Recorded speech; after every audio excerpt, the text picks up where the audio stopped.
Hi, I'm Rick Kaler. Thanks for joining me.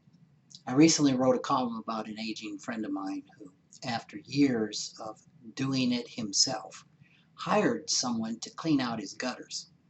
His reasoning was that at this stage in his life, he had more money than energy. One of my retired clients this past March bought the second brand new car of her life. Though not a luxury model, it was sporty and bright red. Between the time she ordered it and the time it arrived, the COVID-19 virus pandemic hit. For the first several weeks that she owned the car, it stayed in the garage, in part because of the stay-at-home restrictions, but in part because she felt embarrassed to drive it. Now, each of these stories could be just the tip of a money script iceberg. Some people hate tasks like cleaning gutters or house cleaning, and they could afford to hire it done, and yet they still choose to do those chores themselves. Some people find it difficult to spend money on things like new vehicles that they could easily afford and would enjoy and use. So why? Well, here's some of the reasons they might give if anyone were to ask. I can't afford to hire someone. Another might be, hiring someone to do household tasks I could do myself is really wasteful. Or how about, chores like this just come along with owning a home. Or maybe it's faster to do it myself rather than find somebody else to do it. Or I shouldn't have a new car when so many others are losing jobs and struggling financially.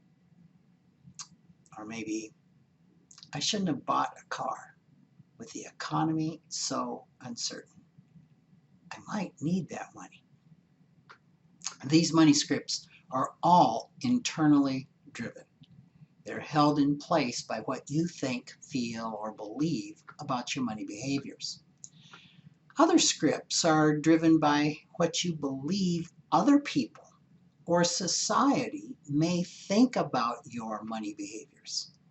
For example, this thought: only rich people have someone else do their house cleaning or yard work. Or, if I hired these things done, my neighbors would think I was trying to be better than them. Or, if I drive a new car, people will think I'm a selfish rich person.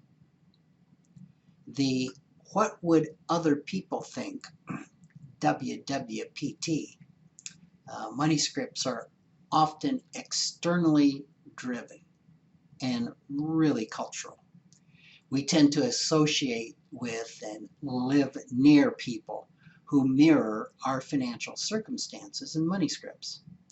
Such a financial comfort zone is shared by people who tend to have similar income, lifestyles, spending, saving habits, and beliefs about money.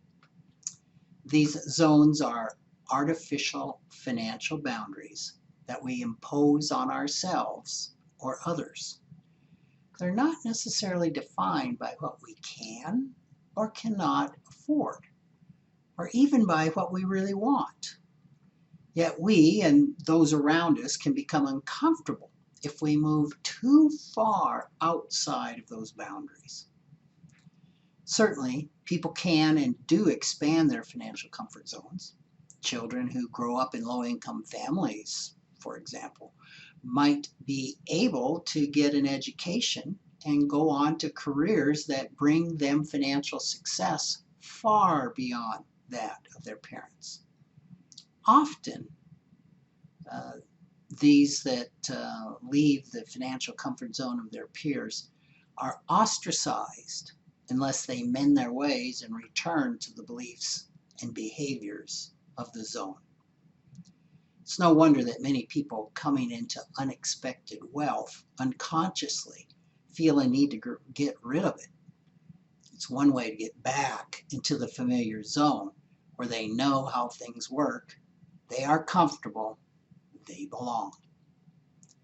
The money scripts around something as simple as whether to hire help for household tasks or buying a new car can be amazingly complex. Paying attention to what we imagine other people are thinking about our decisions can give us insight into our internal relationship with money. Thanks for joining me.